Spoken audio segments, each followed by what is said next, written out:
ॐ शन्नो मित्रः शं वरुणः शन्नो भवत्वर्यमा शन्न इन्द्रो बृहस्पतिः शन्नो विष्णुरुक्रमः नमो ब्रह्मणे नमस्ते वायो त्वमेव प्रत्यक्षं ब्रह्मासि त्वमेव प्रत्यक्षं ब्रह्म वदिष्यामि ऋतं वदिष्यामि सत्यं वदिष्यामि तन्मामवतु तद्वक्तारमवतु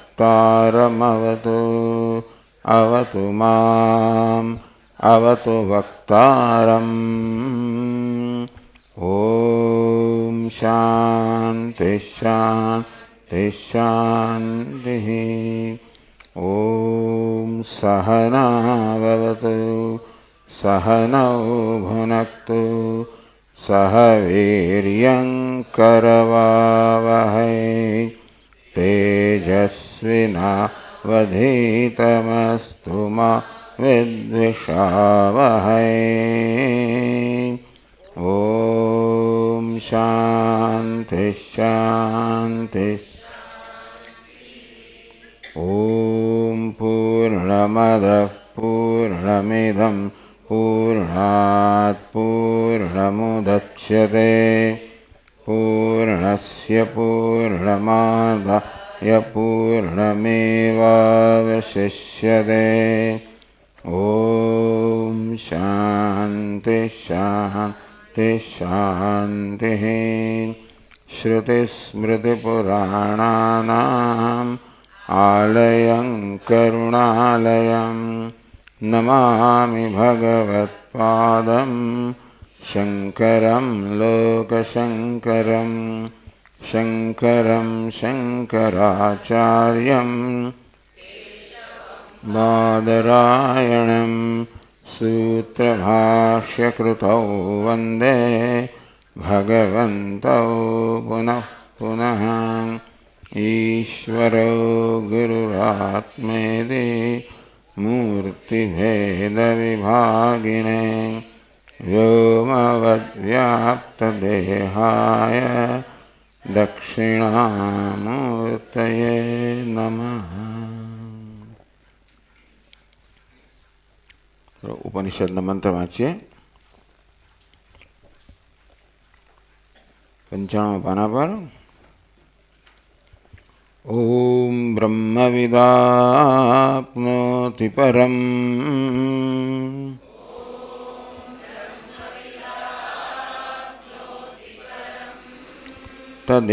तदेशाभ्युक्ता सत्यं ज्ञानमनन्तं ब्रह्म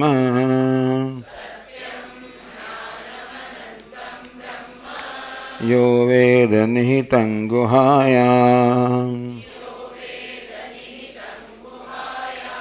परमे व्योमन् सोऽश्नुते सर्वान् कामान् सः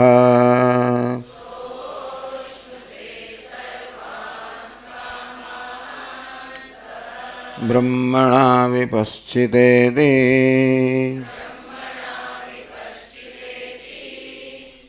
वाह सरस लागे छे।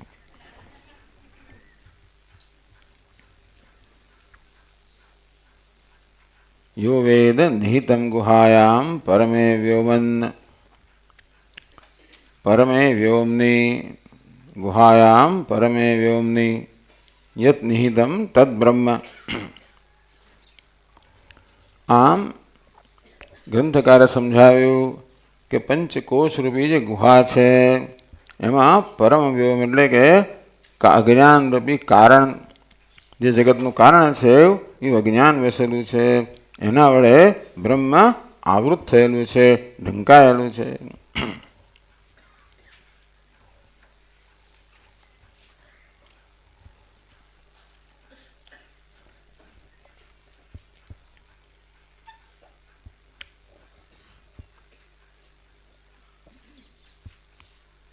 सतो ब्रह्मैव चैतन्यम જીવત્વમ પ્રાણધારણાત. આ ચૈતન્ય છે વાસ્તવમાં બ્રહ્મ જ છે, પણ એ જીવ છે એવો આપણે, હું જીવ છું એવો ભ્રમ આપણે સેવીએ છીએ. પ્રાણધારણાત, આ પ્રાણ ધારણ કરારૂપી ઉપાધિને કારણે. આ પંચકોશ ઉપાધિ પ્રાણને ધારણ કરે છે. ઉપાધિમાં અહમ ભાવને કારણે હું માનું છું કે હું પ્રાણને ધારણ કરું છું, મારો જન્મ થયો, મારું મૃત્યુ થશે, મારો આ પ્રાણ છે, મારા પ્રાણ જતા રહેશે, એટલે કે હું જીવ છું આ પ્રકારના ખ્યાલ હું મારા વિશે સેવું છું. પરંતુ આ જન્મ મૃત્યુ વગેરે તો ઉપાધિના ધર્મ છે, એને મારા અર્થાત આત્માના ચૈતન્યના ધર્મ માનવાને કારણે આવો ભ્રમ જન્મે છે. કોશ તાદાત્મ વિભ્રાંત્યા ભાત્યસ્ય પ્રાણધારણમ વક્ષ્યમાણ વિવેકેન. એટલે આત્માનું યથાર્થ જ્ઞાન મેળવવા માટે, અત્યારે આપણા આત્માનું જ્ઞાન તો છે જ, પણ કેવું છે? ભ્રાંતિમય જ્ઞાન છે, ભ્રાંતિજન્ય જ્ઞાન છે. હું જીવ છું, અલ્પ છું, પરિચ્છિન્ન છું, દુઃખી છું, એ પ્રકારનું મર્ત્ય છું, અજ્ઞાની છે, અવજ્ઞાન છે. પણ આ મર્ત્યપણું, દુઃખીપણું, અજ્ઞાનપણું બધું ક્યાં છે? એ તો પંચકોશમાં છે, ઉપાધિમાં છે. જેવી રીતે આ ગરમી કહો, ઉષ્ણતા કહો, લાલ રંગ કહો તો અગ્નિમાં છે, અને ગોળપણું તો લોખંડમાં છે, અગ્નિમાં નથી. અગ્નિ પોતાને ગોળ માને અને બીજા અગ્નિ કરતાં પોતાને જુદો માને. બીજા ગોળા પડ્યા હોય, લોખંડના બીજા આકારો હોય, એવો આકારો અગ્નિ ભાસતો હોય, તે બધાને પોતાને જુદા માને. તો એક ગોળામાં રહેલો અગ્નિ બીજા ગોળામાં કે બીજા લોખંડના પિંડમાં રહેલા અગ્નિ કરતાં પોતાને જુદો માને, કારણ કે એને ખબર નથી કે હું તો નિરાકાર છું, સર્વમાં વ્યાપ્ત છું. પોતાને એક ગોળા પર તો મર્યાદિત માનવા કારણે અગ્નિ આવી જાતની બિચારું મર્યાદિત પણ અનુભવે છે. વક્ષ્યમાણ વિવેક એના માટે કહેવામાં આવશે એ વિવેકથી, પંચકોશ વિવેકથી. તત્તાદાત્મ્યમ અપોહ્યતે. અને તો પેલું તાદાત્મ્ય જે છે એ તાદાત્મ્ય દૂર થાય છે. અજ્ઞાનમાંથી જન્મેલું છે, અવિવેકમાંથી જન્મેલું છે. આખો સંસાર છે ને અવિચાર સિદ્ધ સંસાર. શંકરાચાર્ય મહારાજ કે સંસાર શોક દુઃખ આ બધું અવિચારજન્ય, વિચારના અભાવને કારણે જન્મેલો છે. વિચારની આવશ્યકતા છે.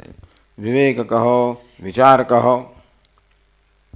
તત્તાદાત્મ્યમ અપોહ્યતે બ્રહ્મ સાક્ષાત કૃતિસ્તુ ઈદૃગ બોધેનૈવ ન ચ અન્યથા. આ પ્રકારના વિવેક જ્ઞાનથી જ હું બ્રહ્મ છું એ પ્રકારનું જ્ઞાન થાય, સાક્ષાત્કાર થાય, બીજી કોઈ રીતે નહીં. અને બીજે ક્યાંય બ્રહ્મને શોધવાનું નથી, આત્મામાં જ બ્રહ્મને શોધવાનું છે વિવેક દ્વારા. બાહ્યમ જગત પંચકોશાંશ અપોહ્યાંતર્મુખાસિદ્ધિ. એ માટે બુદ્ધિને અંતર્મુખ બનાવવાની જરૂર છે. બહારનું જગત અને આ પંચકોશ એમાં અટવાયેલી, એમાં તાદાત્મ્ય પામેલી, એમાં અહમ ભાવ ધરાવેલી બુદ્ધિ જે છે એમાં અપોહ્ય તો ત્યક્ત્વા, એનો ત્યાગ કરીને, બહિર્મુખતાનો એટલે કે તાદાત્મ્યનો ત્યાગ કરીને.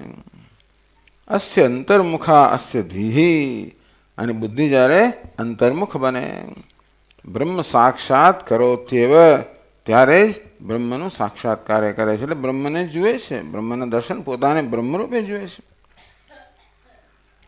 બ્રહ્મ કેવું છે? સર્વોપાધિ વિવર્જિતમ બ્રહ્મ. સર્વોપાધિ રહિત બ્રહ્મ જે છે, આત્મા છે, ચૈતન્ય છે, એટલે પોતાને જેવો છે તેવો જુએ છે. અત્યારે પોતે નિર્વિશેષ કે નિરુપાધિક બ્રહ્મ જ છે, ઉપાધિ ઓઢવાને કારણે પોતાને આવો માને છે, વાસ્તવિક દર્શન કરે છે. સુપાધ્યો બહિર્દૃષ્ટ્યા ભાતિ બ્રહ્મ.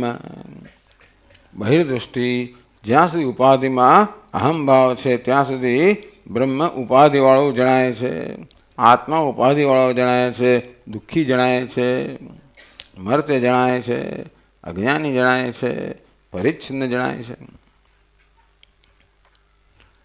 ન તાવતા જીવતા અપૈતી, ત્યાં સુધી આ જીવપણું કે જીવનો ભ્રમ દૂર થતો નથી.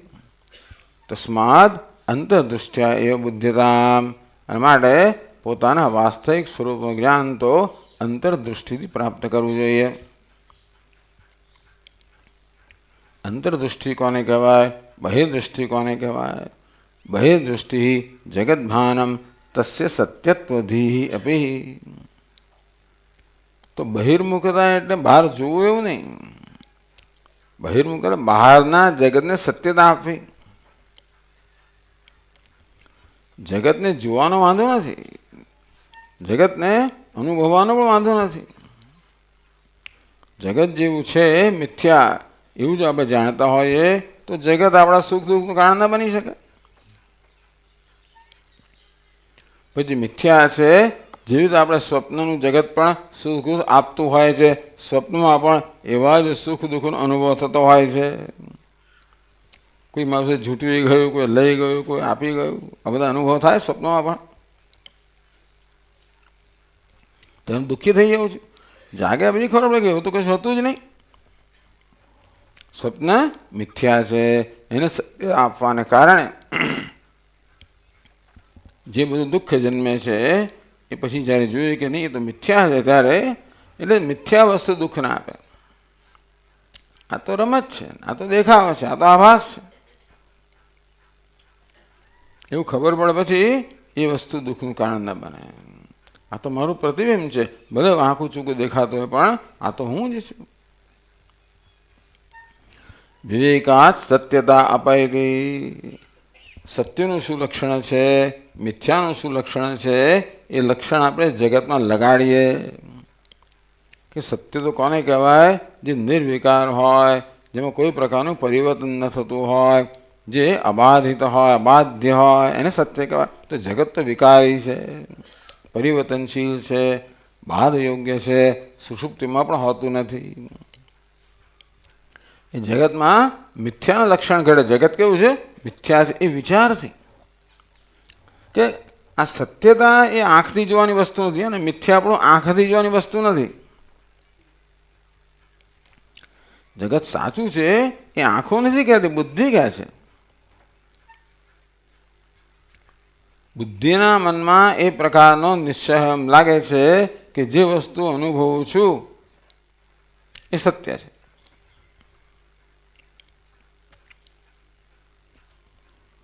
એટલે બુદ્ધિમાં જ આ નિશ્ચય બદલવાનો છે કે અનુભવું છું માટે સત્ય છે એવો નિયમ નથી. સ્વપ્નને પણ અનુભવું છું માટે સત્ય છે એવો નિયમ નથી.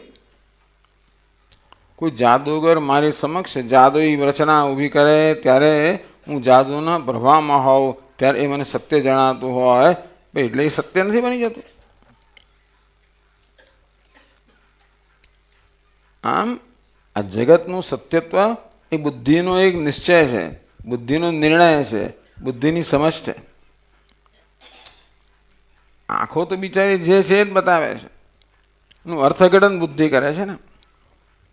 આમ બુદ્ધિમાં ખોટું અર્થઘટન થયેલું છે અને માટે હવે આપણે ખબર પડી કે સત્ય કોને કહેવાય, મિથ્યા કોને કહેવાય.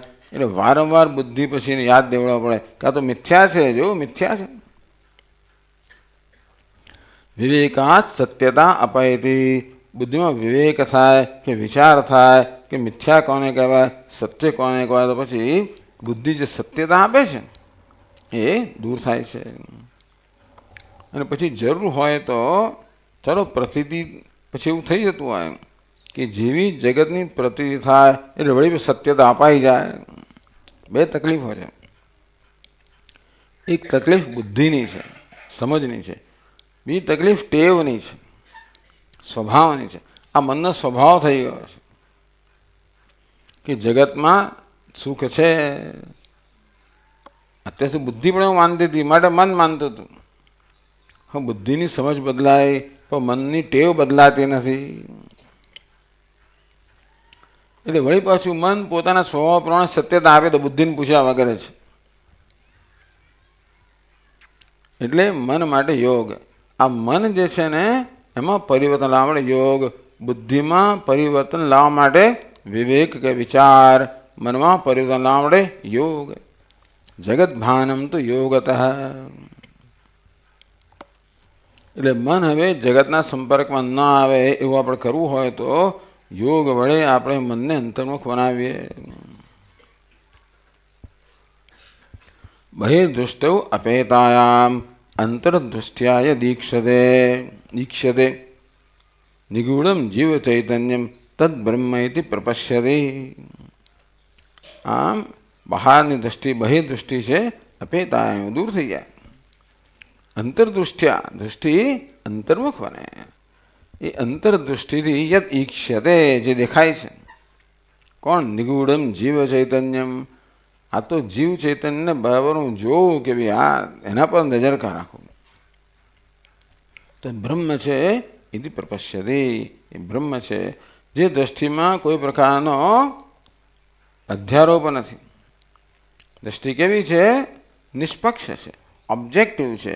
જે છે તે પ્રકારે જુએ છે, કોઈ પ્રકારનો અધ્યારોપ નથી કરતી. એ બુદ્ધિ વડે એ જોઈ શકે છે કે આ ચૈતન્ય હું તો વાસ્તવમાં બ્રહ્મ છું. આમ કરીને યો વેદ નિહિતમ ગુહાયામ પરમે વ્યોમન આ વાક્યની સમજ આપવામાં આવી. હવે શું વાક્ય રહ્યું? સો સ્નુતે સર્વાન કામાન સહ બ્રહ્મણા વિપશ્ચિતા એતે. તો બ્રહ્મતા એની ફળ જ્ઞેયમ શું છે?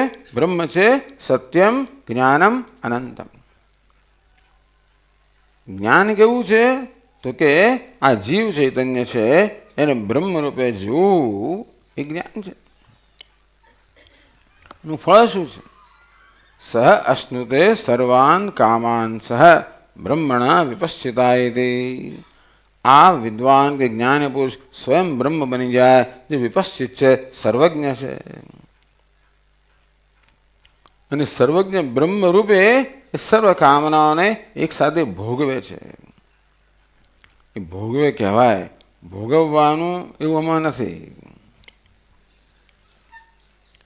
જ્યાં ભોગવવાનું આવે ત્યાં તો આપણું મન આવે, ઇન્દ્રિયો આવે, અને એ હંમેશા ભોગ મર્યાદિત જ હોય. આ કોઈ ઇન્દ્રિયો કે મન દ્વારા ભોગવવાનું નથી, આ તો બનવાનું છે. ભલે અશ્નુતે એટલે કે અશ્નુતે ભૂંગતે એવું કહ્યું, પણ વ્યાપનો એવો પણ અર્થ થાય. તો હવે આગળ 23મા શ્લોકમાં પૂછે છે ઇદાનીમ બ્રહ્મ સાક્ષાત્કારે તત્પ્રાપ્તિ પ્રયોજનમ વક્તવ્યમ. કે બ્રહ્મનો સાક્ષાત્કાર થાય એટલે બ્રહ્મની પ્રાપ્તિ એ આપણું પ્રયોજન છે, હેતુ છે. તચ્છ અયુક્તમ. બ્રહ્મની પ્રાપ્તિ વળી એ તો કંઈ પ્રયોજન હોતું હશે? જીવનમાં બ્રહ્મને પ્રાપ્ત કરવું એ કંઈ જીવનનું ધ્યેય હોય? તસ્ય પ્રત્યેક અભિન્નસ્ય તસ્ય. બ્રહ્મ તમારો આત્મા જેને ક્યાં પ્રાપ્ત કરવાનો છે?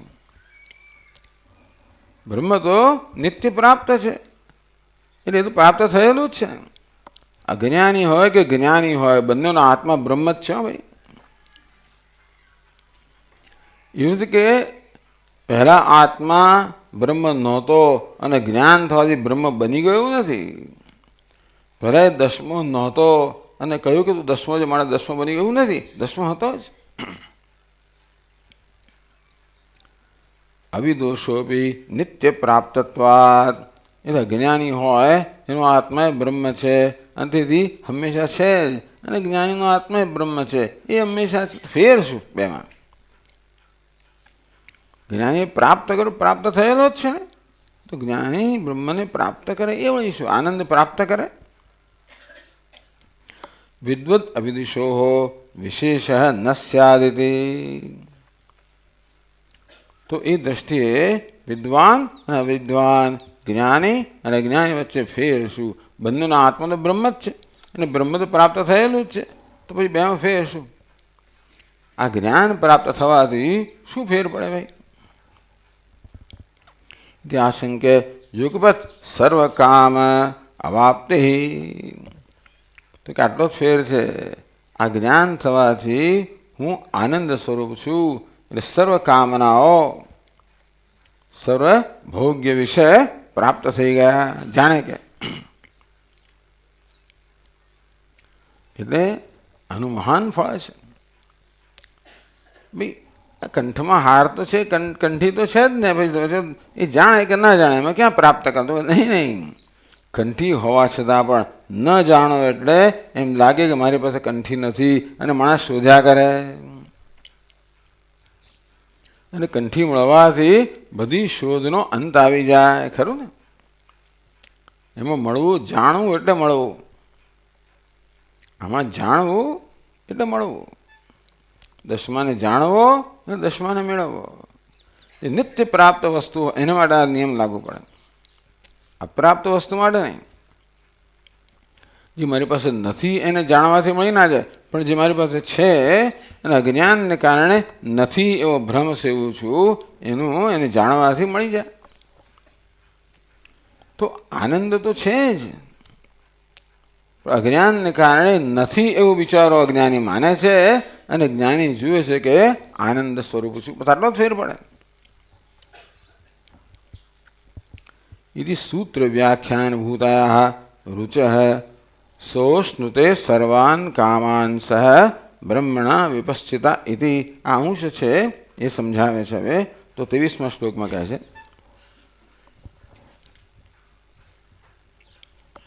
દૃષ્ટે તસ્મિન પરપ્રાપ્ત્યા વિદુષોતિશયોત્રકઃ इति चेद्युगपत् सर्व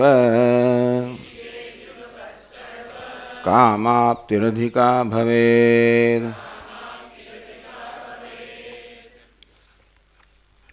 दृष्टे तस्मिन् दृष्टे परावरे. तस्मिन् दृष्टे એ પરમાત્માના બ્રહ્મના જ્યારે દર્શન થાય તો પરપ્રાપ્ત્યા બ્રહ્મવિદ આપનોતિ પરમ. એ પરમને અનંતને પ્રાપ્ત કરે. જે પ્રાપ્ત છે તું પણ હવે પ્રાપ્ત છે એટલે હોય એ પૂરતું નથી. જાણીએ તો જ એનો લાભ છે, નહીં તો લાભ નથી. તો ચાલો, આ તો પહેલી પંક્તિમાં તો પ્રશ્ન છે કે આ બ્રહ્મનું જ્ઞાન થાય, તેથી બ્રહ્મ પ્રાપ્ત થાય. એમાં એને કારણે વિદ્વાનમાં જ્ઞાની પુરુષને અતિશય શું ફેર પડી ગયો? ભાઈ પ્રશ્ન પૂછે છે. અજ્ઞાનીનો પણ આત્મા બ્રહ્મ છે અને જ્ઞાનીનું પણ છે, તો જાણવાથી શું ફેર પડી જાય? ઇતિ ચેદ, આવો જો પ્રશ્ન હતો, યોગપદ સર્વ કામાપ્તિ અધિકા ભવે. આટલો ફેર પડે કે અજ્ઞાની મનુષ્યને આ આનંદની પ્રાપ્તિ નથી, જ્ઞાની પુરુષને આનંદની પ્રાપ્તિ છે. આટલો ફેર પડી જાય. પ્રાપ્તસ્ય પ્રાપ્તિ, પણ જે પ્રાપ્ત વસ્તુ છે અજ્ઞાનને કારણે અપ્રાપ્ત હોય એવી જણાય છે. જાણે કે પ્રાપ્ત થાય છે. તેથી ખાલી વિદ્વાનને, જ્ઞાની પુરુષને જ પોતે બ્રહ્મ છે એ હકીકતનો લાભ મળે છે. અજ્ઞાની પુરુષ બ્રહ્મ હોવા છતાં પણ એના લાભથી વંચિત રહી જાય છે. કંઠી ભલે ને ગળામાં હોય, પણ એ વસ્તુનું જ્ઞાન ન હોય તો એ કંઠીના લાભથી વંચિત રહી જાય ને. જ્ઞાન નિત્ય પ્રાપ્ત વસ્તુમાં જ્ઞાન અને અજ્ઞાન આસમાન જમીનનો તફાવત ઉભો કરે.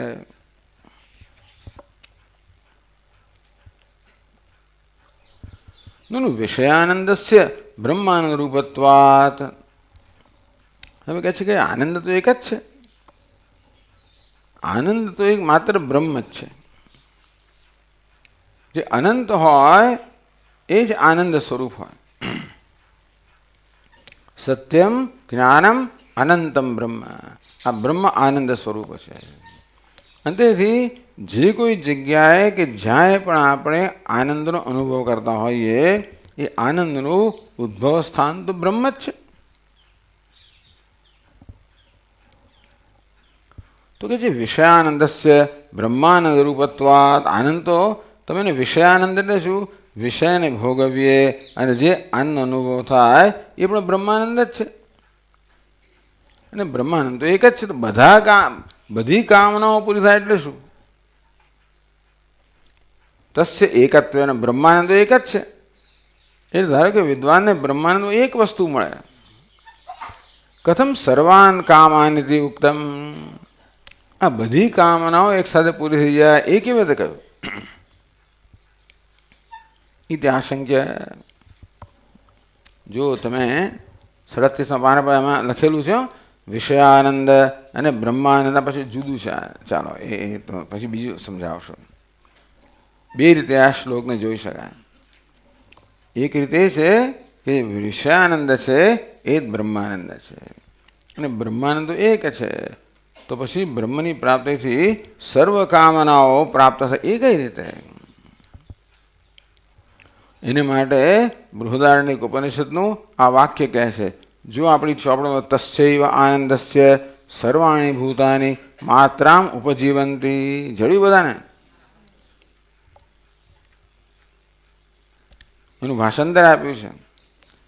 તસ્ય તેના બ્રહ્માનંદના સર્વભૂતો લેશ એટલે માત્રા રૂપે છે. બૃહદારણ્યક ઉપનિષદમાં કહ્યું કે બ્રહ્માનંદ સમુદ્ર સમાન છે, અનંત છે. આપણે જ્યારે કોઈક વિષયનો આનંદ લેતા હોઈએ, કોઈ સંગીત સાંભળતા હોઈએ, મૂવી જોતા હોઈએ, સરસ ભોજન કરતા હોઈએ, સરસ ભજન, કંઈ પણ આનંદ આપણને આવતો હોય, એ પેલા બ્રહ્માનંદ એક લેશ છે. લેશ એટલે માત્ર એટલે લેશ, એક અંશ છે તો એક જ બ્રહ્માનંદ. એક બ્રહ્માનંદમાંથી આ જગતના બધા જ જીવો એક અંશ પ્રાપ્ત કરે છે. એના પર બધા જીવિત છે, બધા ટકે છે. બ્રહ્માનંદના એક અંશથી જ આ બધા જીવો ઉપજીવનથી ટકી રહ્યા છે. કામ્યમાન આનંદે ઔપાધિક સર્વત્વમ, એટલે એક બ્રહ્મને પ્રાપ્ત કરે તો સર્વ કામના પ્રાપ્ત કરે. એ કેવી રીતે? તો કે સર્વપણું છે તો ઔપાધિક છે, ખરેખર એક બ્રહ્મને જ પ્રાપ્ત કરે છે. તો જો 24મા શ્લોકમાં કહે છે,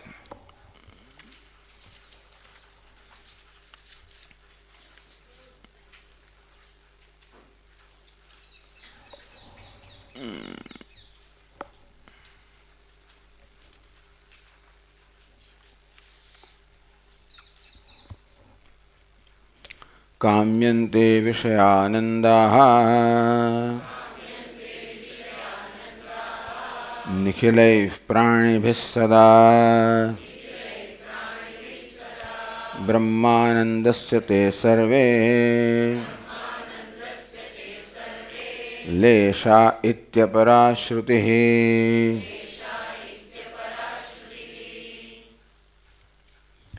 નિખિલૈઃ પ્રાણિભિઃ સદા વિષયાનંદઃ કામ્યન્તે, બધા પ્રાણીઓ આ વિષયના આનંદની કામના કરે છે. કહ્યું ને કે આપણા કંઠમાં જ કંઠી હોય, પણ મારા કંઠમાં જ કંઠી છે એનું ક્યારેક જ્ઞાન ન હોય તો બધી જગ્યાએ શોધ્યા કરો ને. તેવી રીતે આનંદ મારું સ્વરૂપ જે છે એ જ્ઞાન ન હોય તો બધી જગ્યાએ આનંદને શોધ્યા કરવું. નિખિલૈઃ પ્રાણીભિઃ, બધા જ પ્રાણીઓ, બધા જ જીવો સદા વિષયાનંદઃ કામ્યન્તે, હંમેશા આ વિષયના આનંદની કામના કરતા હોય. પોતે શોધી રહ્યા છે એ આનંદ પોતાનું સ્વરૂપ છે એ ન જાણતા હોવાના કારણે આ વિષયોમાંથી આનંદની ખોજમાં હોય છે. બ્રહ્માનંદસ્ય તે લેશા, એ વિષયમાં જે જરા ક્ષણિક આનંદ આવી ગયો છે એ બ્રહ્માનંદનો જ લેશ છે. બ્રહ્માનંદ સમુદ્ર સર્ગાવ્યો, સમુદ્રના ટીપામાંથી ટીપામાં ટીપું એટલો આનંદ છે. યત સૌખ્યામુદ લેશ લેશ તેમે શક્રાદયો નિર્વૃતા, સુખરૂપી અંબુધિ સમુદ્ર એના લેશના પણ લેશથી ઇન્દ્ર વગેરે દેવતાઓ પણ તૃપ્ત છે, કેમ બધું મળી ગયું એવું લાગે એમને. યચ્ચિત્તે નિતરામ પ્રશાંત કલને લબ્ધ્વા મુનિર નિર્વૃત. પ્રશાંત કલને જેમાં બધા કલન, બધા પ્રકારની ચંચળતા, બધા પ્રકારની પ્રવૃત્તિ શાંત થઈ ગઈ છે, એવી સંપૂર્ણ અંતર્મુખ દૃષ્ટિથી આ જ્ઞાની પુરુષ એ બ્રહ્માનંદ છે, એ બ્રહ્માનંદને ઝીલે છે. આટલો ફેર છે. બ્રહ્માનંદસ્ય તે સર્વે લેશાહ ઇતિ અપરા શ્રુતિ. અપરા એટલે બીજી શ્રુતિ, એટલે બૃહદારણ્યમાં કહેવામાં આવ્યું કે બધા જ પ્રાણીઓ જે ક્ષણિક આનંદ ભોગવે છે એ બ્રહ્માંડનો લેશ છે. લેશ એટલે અંશ, નાનકડો અંશ છે. એટલે એમ લાગે બ્રહ્માંડ બહુ વહેંચાયેલો છે, ખરેખર એક જ છે. ગમે તે વિષયમાંથી આનંદ આવે બ્રહ્માનંદ જ છે, એ બ્રહ્મની માત્રા છે, એનો લેશ છે. એટલે જાણે અનેક આનંદ હોય એવું લાગે છે આપણે, બ્રહ્માનંદ એક જ છે.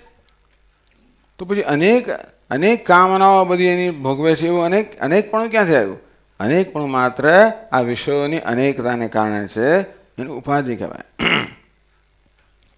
વિષયરૂપી ઉપાધિની અનેકતાને કારણે આનંદ અનેક હોય એમ લાગે. રસગુલ્લાનો આનંદ જુદો, સિનેમાનો આનંદ જુદો, ચાલવાનો આનંદ જુદો, પછી કશીક વસ્તુ ઉત્તીર્ણ થવાનો આનંદ જુદો, સફળતાનો આનંદ જુદો, જાત જાતના આનંદ હોય. આ ઉપાધિ અનેક છે, એને કારણે આનંદ અનેક હોય એવું આપણે ભાષે છે. આનંદ તો એક જ છે. દરેક જગ્યાની એક લેશ, એક માત્રા, એક લેશનો અનુભવ કરીએ, આપણે માનીએ છીએ કે અનેક આનંદ છે. અથવા આ શ્લોક બીજા પર સમજાવો. યદ્વા નનુ સર્વકામાપ્તિ ઉક્તમ તન્ન ઉપપદ્યતે. બ્રહ્માનંદસ્ય વિષયાનંદે અત્યંત ભિન્નત્વાત. આપણે બીજી રીતે કહ્યું કે બ્રહ્માનંદ તો વિષયાનંદ અત્યંત ભિન્ન છે, તો બ્રહ્માનંદ પ્રાપ્ત કરવાથી વિષયાનંદ કેમ પ્રાપ્ત થઈ જાય? તો કે નહીં, વિષયાનંદ છે એ બ્રહ્માનંદની માત્રા છે, એટલે જુદો નથી.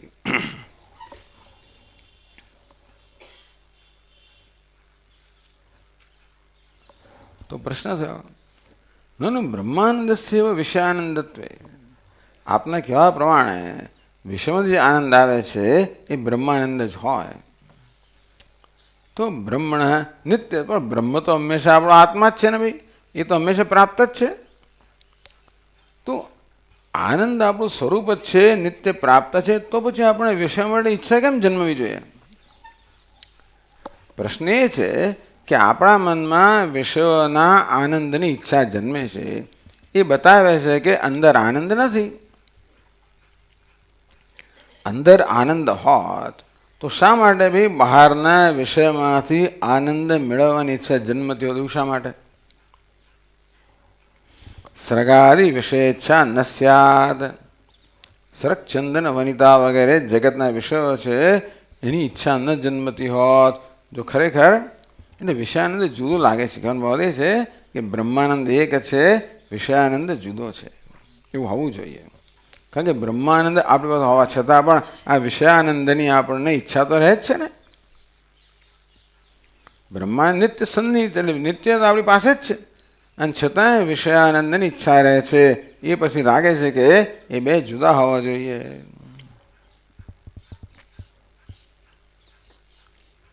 તો કે સ્રગાદિ બાહ્ય વિષયેષુ સુખ હેતુત્વ ભ્રમેણ તદ વિષયેચ્છા સંભવતી.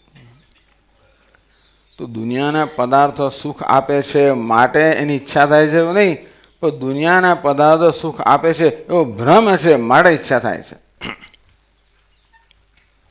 બી આનંદ આપણું સ્વરૂપ જ છે, તો પછી દુનિયાના વિષયોની સુખની ઈચ્છા કેમ જન્મવી જોઈએ? અને બ્રહ્મ તો મારું સ્વરૂપ છે, તો મને દુનિયાનો વિષય સુખ આપે છે એ કેવી રીતે? ખરું, આનંદ તો મારી અંદર જ છે, મારું સ્વરૂપ છે. તો પછી મને રસગુલ્લામાંથી આનંદ આવે, આમ રસગુલ્લા આનંદ આપી શકે કે લાડુ આનંદ આપી શકે એ કેવી રીતે? તો કહે છે કે લાડુ આનંદ આપે છે એ તારી માન્યતા છે. એ લાડુમાંથી કોઈ આનંદ આવતો નથી. જ્યારે પણ આનંદ આવે છે ત્યારે પોતાનામાંથી જ આવે છે. બહુ અગત્યની વસ્તુ છે. લાડુનો આનંદ જુદો, જલેબીનો આનંદ જુદો, લાલાનો આનંદ જુદો. તો કે નહીં, આ બધા આનંદ જુદા નથી, એક જ બ્રહ્માનંદ છે. આપણે ઈચ્છિત વિષયને ભોગવીએ ત્યારે એમાંથી સુખ આવે છે એવો ભ્રમ છે. હું માનું છું કે ત્યાં આનંદ છે, એ માન્યતાને કારણે એ આનંદની આપણે ઈચ્છા થાય છે. એમાં છે એટલા માટે નહીં, પણ છે એવું માનું છું માટે. જુઓ, આખું બધું માન્યતા પર જ ચાલે આખું જીવન આપણું. હું અલ્પ છું, પરિચ્છિન્ન છું, દુઃખી છું, આ માન્યતા છે. જગતના વિષયમાં સુખ છે બીજી માન્યતા છે. તકલીફ શું છે કે હું જ્યારે કોઈ વિષયનો અનુભવ કરું ત્યારે સુખ આવતું જણાય છે. પાછું એ સુખ નથી એવું કોઈ દિવસ આપણને સૂઝે છે ને, ક્યાંય સૂઝે. આમાં સુખ ન હોત તો એના અનુભવ સુખ ન જન્મવું જોઈતું હોત, પરંતુ વિષયના અનુભવમાંથી સુખ જન્મે છે. તો શા પરથી કહો છો કે વિષયમાં સુખ નથી? તો કે ના, વિષયમાંથી સુખ આવતું જણાય છે ત્યારે પણ એ વિષયમાંથી નથી આવતું, એ તો આત્મામાંથી આવે છે.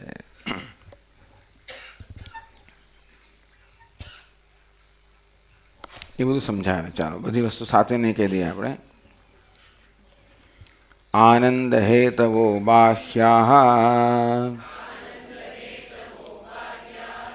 વિષયા ઇતિ વિભ્રમાત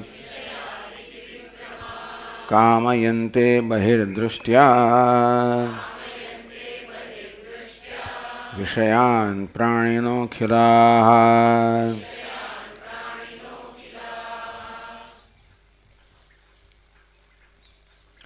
બાહ્યા વિષયા આનંદ હેતવિધિ વિભ્રમાત. બહારના વિષયો આનંદનો હેતુ છે, આનંદનું કારણ છે, આનંદ જન્માવે છે, આનંદ આપે છે, એવો ભ્રમ છે. આમ કહ્યું તો મોટો અવાજ થાય છે.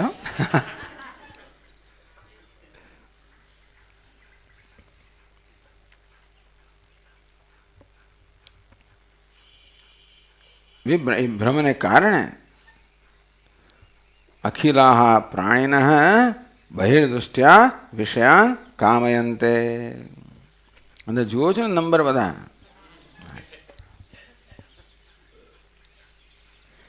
જે આપેલું હોય તો જોવું છે ને, લાભ તો લેવો જોઈએ ને, તો વધારે સમજ પડે ને. એમ કરતા કરતા થોડું ઘણું સંસ્કૃત પણ આવડી જશે. અખિલાહ પ્રાણીના એટલે બધા જ પ્રાણીઓ. બહિર્દૃષ્ટિ એટલે શું?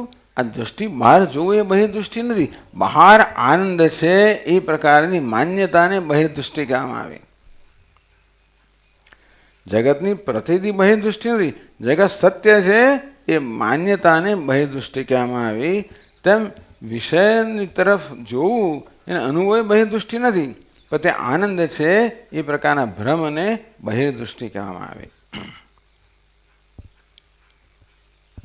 બહિર્દૃષ્ટ્યા અખિલાહ પ્રાણિનઃ વિષયાન કામયંતે. ખરેખર તો વિષયમાં આનંદ નથી, પણ માનું છું કે તે આનંદ છે અને માટે પ્રાણીઓ વિષયની કામના કરે છે. એમાં આનંદ છે એટલા માટે નહીં, તે આનંદ છે એવો ભ્રમ છે માટે.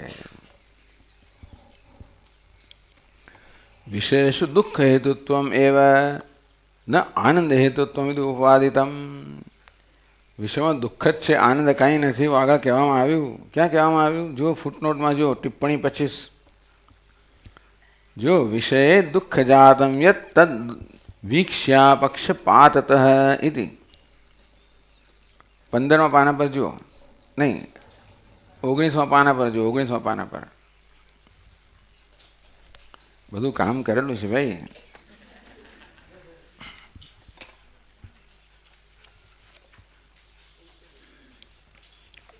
अड़सठमो श्लोक 19वां पाना पर. विषये दुःख जातम यत् तद्वीक्ष्या पक्षपाततः શક્ય બોદ્ધમ નિજાનંદો, એટલે વિષય દુઃખ જાતમ તદ અપક્ષપાત વીક્ષ્ય. વિષયમાં તો બધું દુઃખ જે છે એ અપક્ષપાતત, પક્ષપાત વગર, આસક્તિ વગર, એટલે વિવેકપૂર્વક વિચાર કરી ત્યારે ખબર કે વિષયમાં તો દુઃખ જ રહેલું છે. યહી સંસ્પર્શજા ભોગા દુઃખયોને એવતે. ભગવાન કહે છે કે જે ઇન્દ્રિયો સાથે સ્પર્શથી જે વિષય જે ભોગ જન્મે એ તો દુઃખનું જ કારણ છે.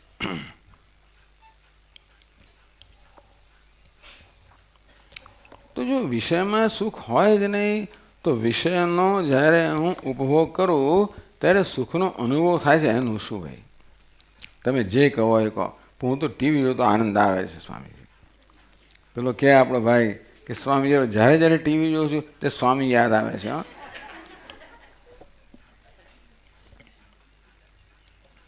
પણ ટીવી જોઉં ત્યારે આનંદ આવે છે તો હકીકત છે ને, એનું શું એ કેવી રીતે સમજાવવાનું? નનુ વિષય લાભે આનંદ આવિર્ભાવાત. વિષયનો લાભ થાય ત્યારે આનંદનો આવિર્ભાવ થાય છે.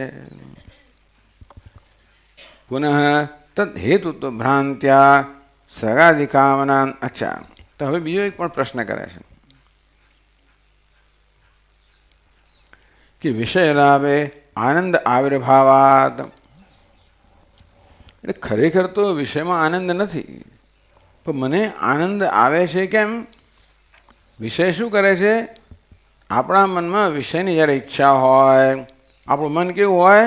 ચંચળ અશાંત થઈ ગયું હોય, બહિર્મુખ થઈ ગયું હોય.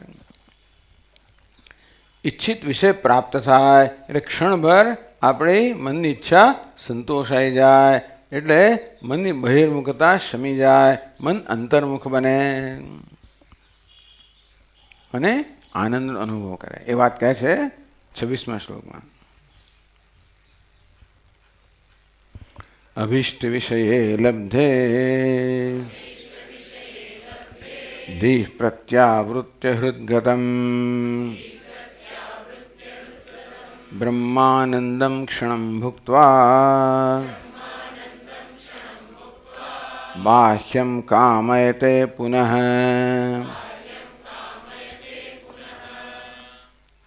પહેલું તો શું થાય છે કે અભિષ્ટ વિષય લબ્ધે, ઈચ્છિત વિષય પ્રાપ્ત થાય, ધીઃ પ્રત્યાવૃત્ય વિષયભ્ય નિવૃત્ય. આપણો ઈચ્છિત વિષય પ્રાપ્ત થાય એટલે આપણા મનમાં ઈચ્છિત વિષયની જે તૃષ્ણા હતી એ શાંત થઈ જાય. એટલે ધીઃ પ્રત્યાવૃત્ય, આ બુદ્ધિ છે એ પેલા વિષયમાંથી નિવૃત્ત થઈ જાય, અંતર્મુખ બની જાય. હૃદગુતમ બ્રહ્માનંદમ ભુક્ત્વા, અને ત્યારે હૃદયમાં જે બ્રહ્માનંદ છે એને ભોગવે છે. એટલે જ્યારે જ્યારે પણ કોઈ પણ આપણા ઈચ્છિત વિષયને ભોગવતા હોઈએ છીએ ત્યારે ખરેખર એ વિષય તો છે એ બ્રહ્માનંદને ભોગવવાનું નિમિત્ત બની જાય છે. ભોગવ્યું તો અંદર રહેલો બ્રહ્માનંદ છે. એ વિષય શું કરે છે? વિષય ક્ષણભર આપણા મનને અંતર્મુખ બનાવી દે છે. વિષયની પ્રાપ્તિથી પેલી બહિર્મુખતા દૂર થઈ જાય, ક્ષણભર ઈચ્છા નિવૃત્ત થઈ જાય, મન શાંત થઈ જાય, અંતર્મુખ બની જાય, અને તેથી અંતરમાં જે આનંદ છે એ જ ભોગવે છે.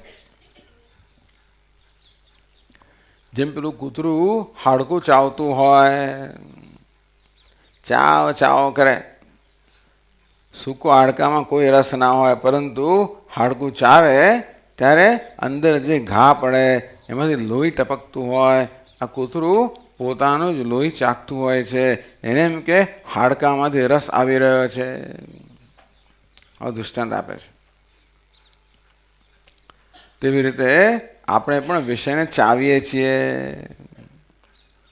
તો અંતરમાંથી રસ ઝરી રહ્યો છે. આપણે એમ કે આ વિષયમાંથી રસ આવી રહ્યો છે. આ વિવેક નથી આપણામાં.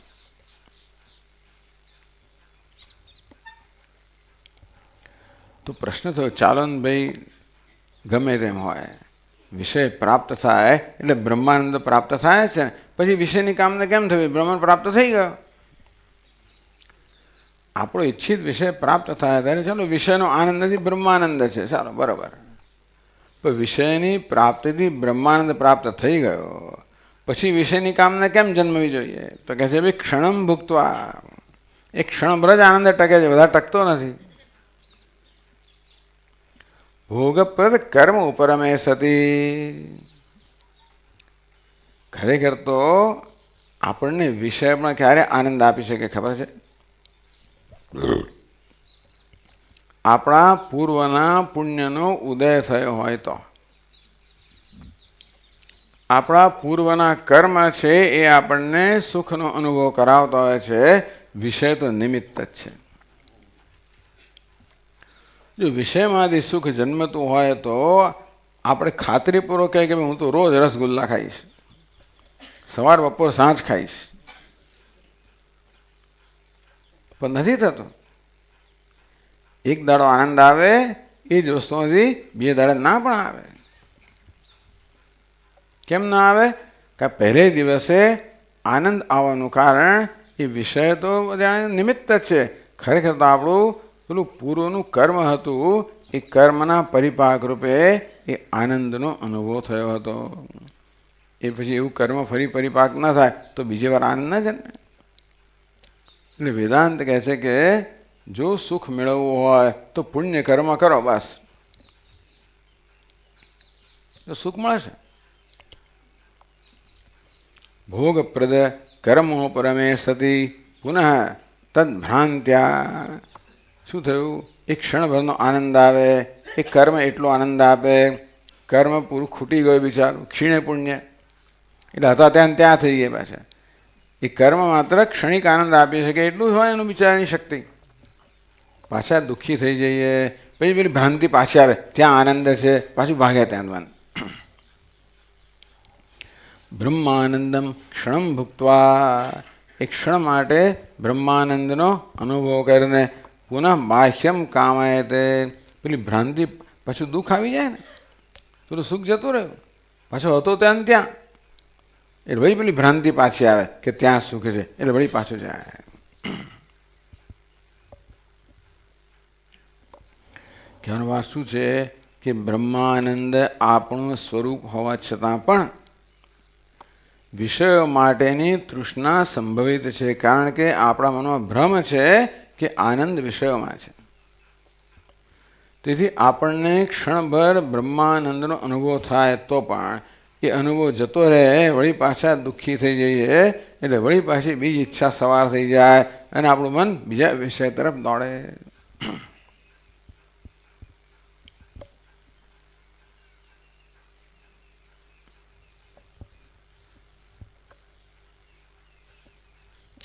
પણ આગળ તો કહ્યું તમે કે આ વિષયાનંદ છે એ બ્રહ્માનંદની માત્રા છે, બ્રહ્માંડનો લેશ છે.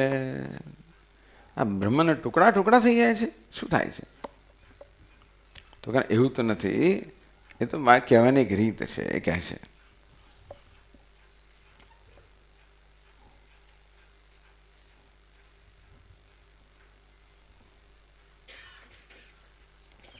ક્ષણિકત્વાલ્લેશતાસ્ય પૂર્ણસ્યાપ્યુપચર્યતે વિષયાનંદતા ભ્રાંત્યા બ્રહ્માનંદો હિ વસ્તુતઃ.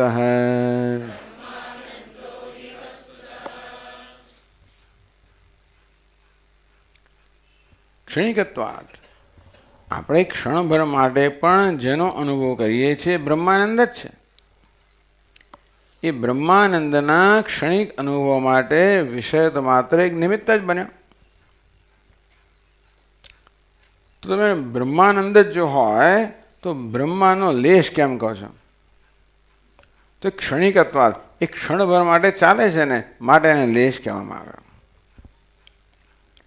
પૂર્ણસ્યાપી લેશતા ઉપચર્યતે, ખરેખર તો પૂર્ણ બ્રહ્માનંદનો જ ક્ષણભર અનુભવ કરીએ. એ પણ બધું બરોબર તો નથી જ ખરેખર. સુખનો અનુભવ તો આપણા મનની સ્થિતિ પર આધારિત છે. આપણે દૃષ્ટાંત આપેલું કે તળાવનું જળ જેમ જેમ સ્વચ્છ થતું જાય તેમ તેમ પેલું તળિયું આપણને દેખાતું જાય. એકદમ સ્વચ્છ હોય તો પૂરેપૂરું દેખાય, તળિયું જેવું સ્પષ્ટ દેખાય, પણ ઓછું સ્વચ્છ હોય તો અસ્પષ્ટ દેખાય તો ખરું. તેવી રીતે મન કેટલું સ્પષ્ટ થયું છે, મનમાં કેટલી સાત્વિકતા આવી છે. હજી મનો રજોગુણ તમોગુણ હોય તો આપણને આનંદ છે ને એમાં અવરોધ આવે, એટલે હંમેશા સરખો આનંદ નથી આવતો. મનની સાત્વિકતા કેટલી છે, સ્વચ્છતા કેટલી છે, એ ક્ષણે એ પરથી આનંદ નક્કી થાય છે. પણ જેનો અનુભવ થાય છે એ તો બ્રહ્માનંદ જ છે. અને બ્રહ્માનંદનો લેશ કે અંશ હોય ના છે, પૂર્ણના કોઈ દિવસ અંશ હોય નહીં. પણ કારણ કે આપણે આ આનંદ માત્ર ક્ષણભર જ ભોગવીએ છીએ, માટે એને જાણે કે લેશ કહેવામાં આવ્યો. પુણ્યસ્યાપી ઉપચર્યતે. ઉપચર્યતે એટલે ઉપચારથી કહેવામાં આવે છે, ગૌણ અર્થમાં કહેવામાં આવે છે, મુખ્ય અર્થમાં નહીં. જાણે કે વિષયાનંદતા ભ્રાંત્યા બ્રહ્માનંદો હિ વસ્તુતઃ. ભ્રાંતિથી એમ માનીએ છીએ કે આ વિષયાનંદ છે, વસ્તુતઃ બ્રહ્માનંદ જ છે.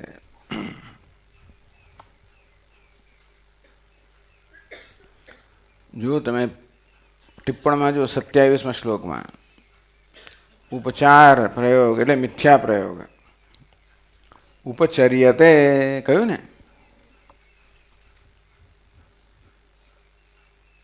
ગૌણ વૃત્તિને લઈને પ્રાપ્ત થાય છે કે એવો ગૌણ રીતે પ્રયોગ કરવામાં આવે છે, જાણે કે બ્રહ્માનંદના લેશ હોતા નથી, પણ ક્ષણભર એની ઝાંખી થાય, આપણને જતો રહે.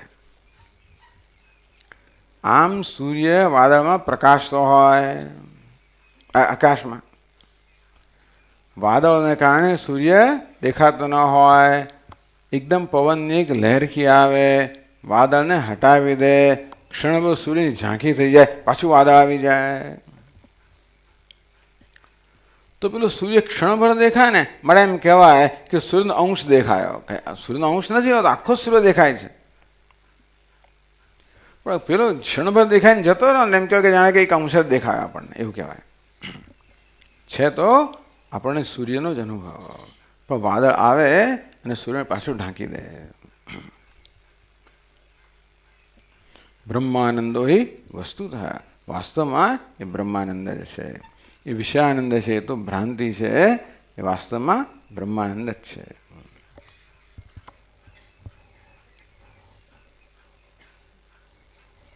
આ ચર્ચા છે હવે એનો ઉપસંહાર કરે છે કે વિદ્વાનમાં એટલે જ્ઞાનીમાં અને જ્ઞાનીમાં શું ફેર છે?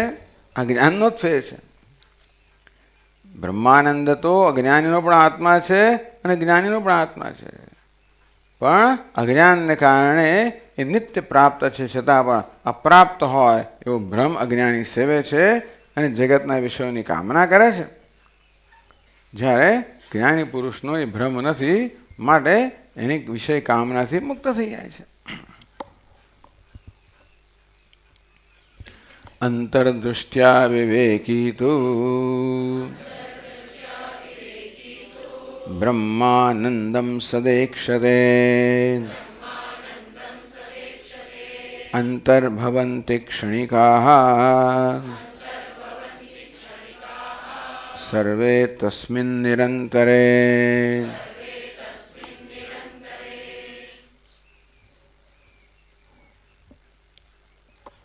આટલો જ ફેર છે જ્ઞાની અને અજ્ઞાનીમાં. અંતરદૃષ્ટ્યા, પેલી અંતરદૃષ્ટિ અંતર્મુખ દૃષ્ટિ હોવાને કારણે, શેને કારણે?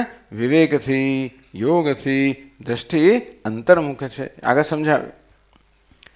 તે વિવેકી તું બ્રહ્માનંદમ સદા ઈક્ષતે. આ વિવેકી કહો, આ જ્ઞાની પુરુષની દૃષ્ટિ હંમેશા અંતર્મુખ હોવાને કારણે એ સતત બ્રહ્માનંદના દર્શન કરે છે. આ દર્શન કરવા, અનુભવ કરવો એક જ વસ્તુ છે. દર્શન કરવા, જાણવું, અનુભવવું એક જ વસ્તુ છે. દસમાને જાણવો, દસમાને અનુભવો એક જ વસ્તુ છે. દસમા અનુભવ એટલે દસમો કંઈ જુદો હોય ને અનુભવ તો એવું નથી. વિવેકી તો બ્રહ્માનંદમ સદા ઈક્ષતે. આ વિવેકી છે, જ્ઞાની પુરુષ છે, એ સદા બ્રહ્માનંદનું દર્શન કરે છે. હું બ્રહ્માનંદ છું એ પ્રકારે જુએ છે. અંતર્ભવંતિ ક્ષણિકા સર્વે તસ્મિન નિરંતરે આનંદે સર્વે ક્ષણિકા આનંદા અંતર્ભવંતી. તો આનંદ સમુદ્રની અંદર બધા ક્ષણિક આનંદો એમાં સમાઈ જાય છે, એનો સમાવેશ થઈ જાય છે. ઢગલાબાજી રમીએ ને, સત્તા ઉપર સત્તો આવે એટલે બધો ઢગલો મારો થઈ જાય ને, એક જ પાનાને કારણે. તો એક સત્તામાં બધા પાના સમાઈ ગયા ને, તેવી રીતે એક બ્રહ્માનંદમાં બધા આનંદ સમાઈ ગયા.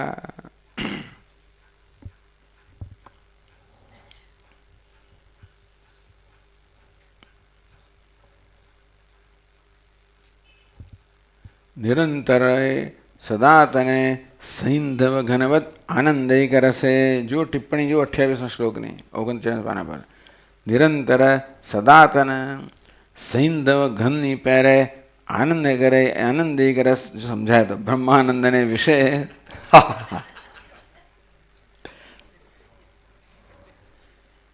એની ભાષા પણ જૂના જમાનાની છે ને પાછી.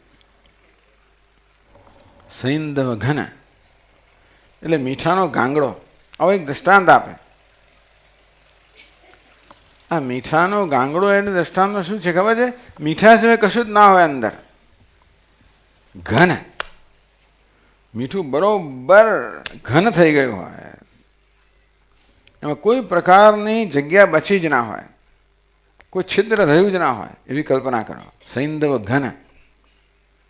હવે એ જમાનામાં તો એમને શું ખબર કે એની અંદર બધા તમે માઇક્રોસ્કોપ જુઓ તો ઘણી બધી સ્પેસીસ એવું ના હોય, પણ આ તો જે નરી આંખે તો આપણે નર્યું પેલું મીઠું જ દેખાય ને, મીઠાનો ગાંગડો. એ મીઠાના ગાંગડામાં મીઠા સિવાય કશું જ ના હોય. તેમ આનંદ ઘન, આનંદ સિવાય કશું જ ના હોય. એને નિરંતર આનંદ કહેવામાં આવે. એક રસ, નિરંતર એટલે સદાતન, એક રસ, એમાં દુઃખનો લેશ માત્ર પણ ના હોય. તો જ્ઞાની પુરુષ છે એ આવા બ્રહ્માનંદના સદા દર્શન કરે છે. એ બ્રહ્માનંદ જે પૂર્ણ છે એમાં બધા જ અપૂર્ણ આનંદ છે એ બધા સમાઈ જાય છે. યાવાનર્થ ઉદપાને સર્વત સંપ્લુતોદકે તાવાન સર્વેશ. યથી શરૂ થાય ને શ્લોકો પાયા, તો યાદ દેવડાવું છું. યમાં શોધવાનું. યા દેવી સ્વરૂપ 50 શ્લોક છે. ય પર શ્લોકની ક્યાં ત્યાં ખોટ જ ક્યાં ય પરના શ્લોકની. મોટો યા કુંદેન લાંબો શ્લોક નહીં ચાલે.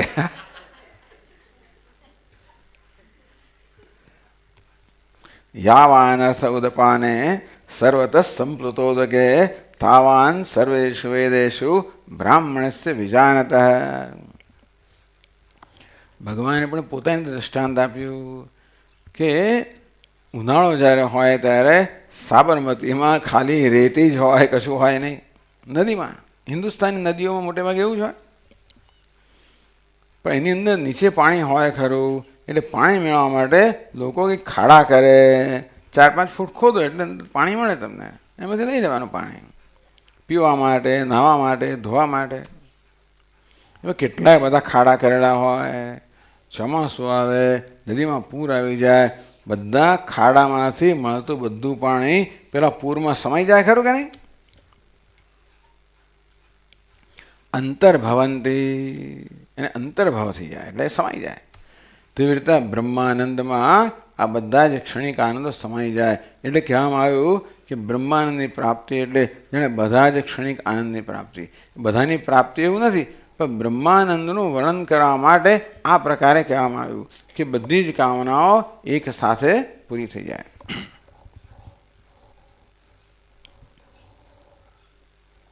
એ જ કહે છે 29મા શ્લોકમાં, તત્વવિદ બ્રહ્મ રૂપેણ सर्वान् कामान् सहाश्नुते इत्येषोऽतिशयो ब्रह्म प्राप्तिरूपं फलं श्रुतम्।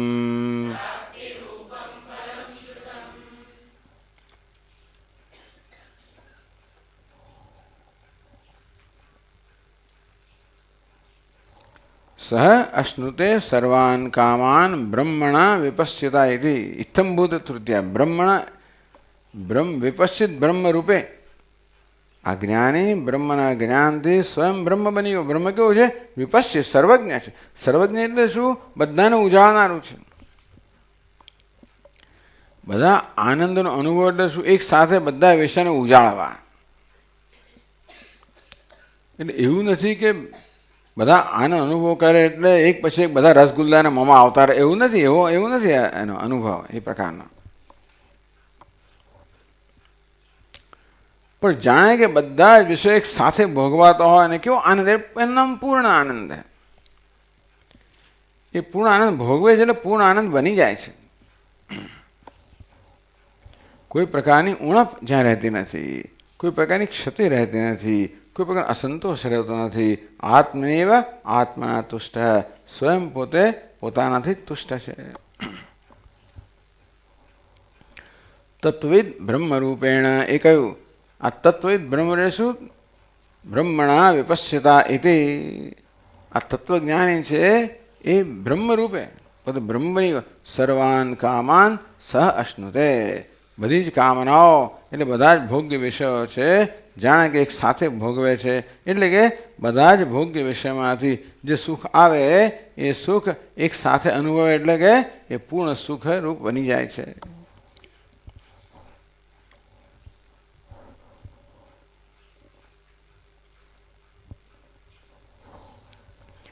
इति एष अतिशय ब्रह्म प्राप्ति रूपम फलम श्रुतम. આ અતિશય છે, આટલો વિશેષતા છે. અજ્ઞાની બિચારો બ્રહ્મ પોતાનું સ્વરૂપ હોવા છતાં પણ ક્ષુલ્લક આનંદ માટે સતત બિચારો તલસ્યા કરતો હોય છે. અને જ્ઞાની પુરુષ જ્ઞાનને કારણે એ બધી તૃષ્ણાથી મુક્ત થઈ જાય છે, આનંદમાં પ્રતિષ્ઠિત થાય છે. ઇતિશ આવું અહીંયા કહ્યું ને, માટે ત્યાં પ્રશ્ન પૂછવામાં આવ્યો.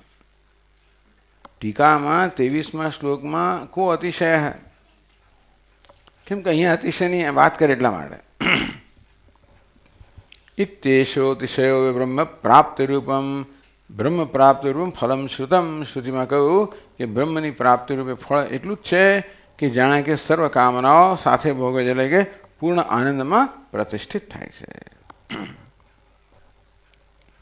એમ કરીને એ વાક્ય સમજાવ્યું. સોષ્ણુતે સર્વાન કામાન સહ બ્રહ્મણા વિપશ્યતા ઇતિ. ચાલો આપણે પણ અહીંયા આગળ વિરામ લઈશું. ઓમ પૂર્ણમદ પૂર્ણમિદમ પૂર્ણાત પૂર્ણમુદચ્યતે પૂર્ણસ્ય પૂર્ણમાદાય પૂર્ણમેવાવશિષ્યતે. શાંતિ શાંતિ શાંતિ. શંકરં શંકરાચાર્યં કેશવં બાદરાયણં સૂત્રભાષ્યકૃતૌ વંદે ભગવन्तौ પુનઃ પુનઃ. ઈશ્વરો ગુરુરાત્મેતિ મૂર્તિભેદવિભાગિને વ્યોમવદ્વ્યાપ્તદેહાય દક્ષિણામૂર્તયે નમઃ. ઓમ શાંતિ શાંતિ શાંતિ. હરિ ઓમ. શ્રી ગુરુભ્યો નમઃ. હરિ ઓમ. 2, 3, 4.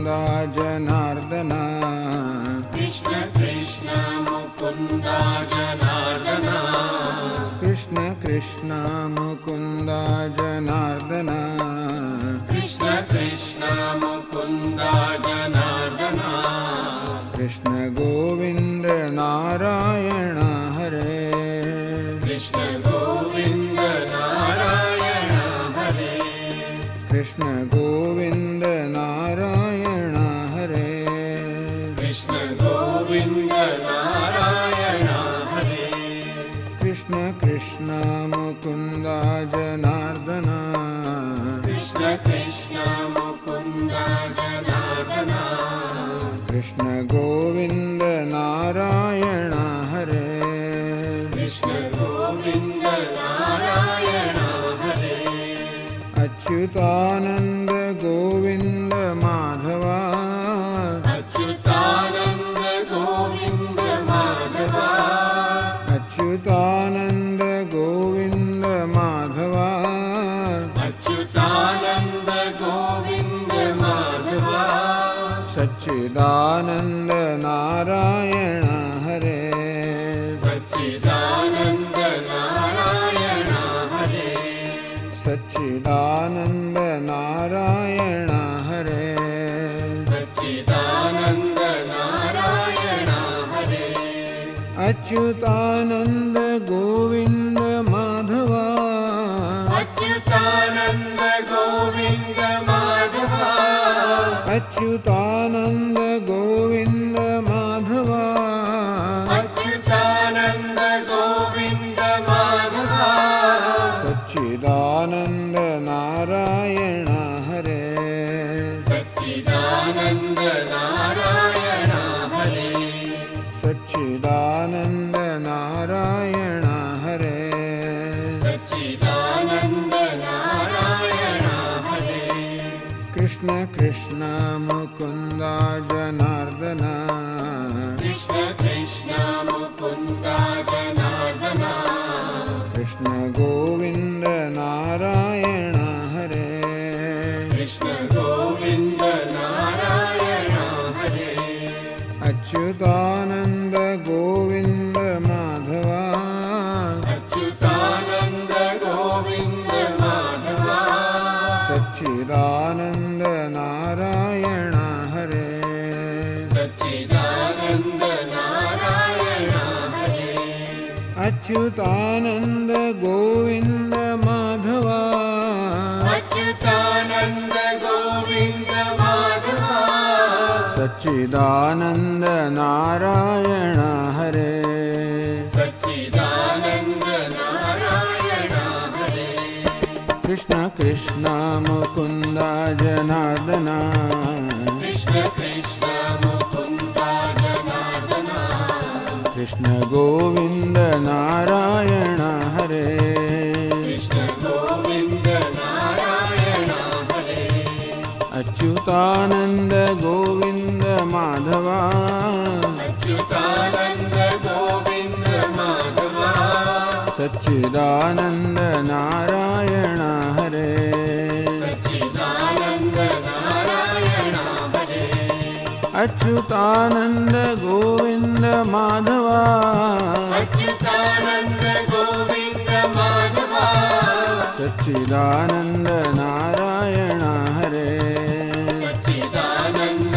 नारायण हरे कृष्ण कृष्ण मुकुन्दा जनार्दन कृष्ण कृष्ण मुकुन्द जनार्दन कृष्ण गोविन्द नारायण हरे कृष्ण गोविन्द नारायण हरे कृष्ण गोविन्द नारायण हरे कृष्ण गोविन्द नारायण हरे कृष्ण गोविन्द नारायण हरे कृष्ण गोविन्द नारायण हरे कृष्ण गोविन्द नारायण हरे कृष्ण गोविन्द नारायण हरे कृष्ण गोविन्द नारायण हरे कृष्ण गोविन्द नारायण हरे कृष्ण गोविन्द नारायण हरे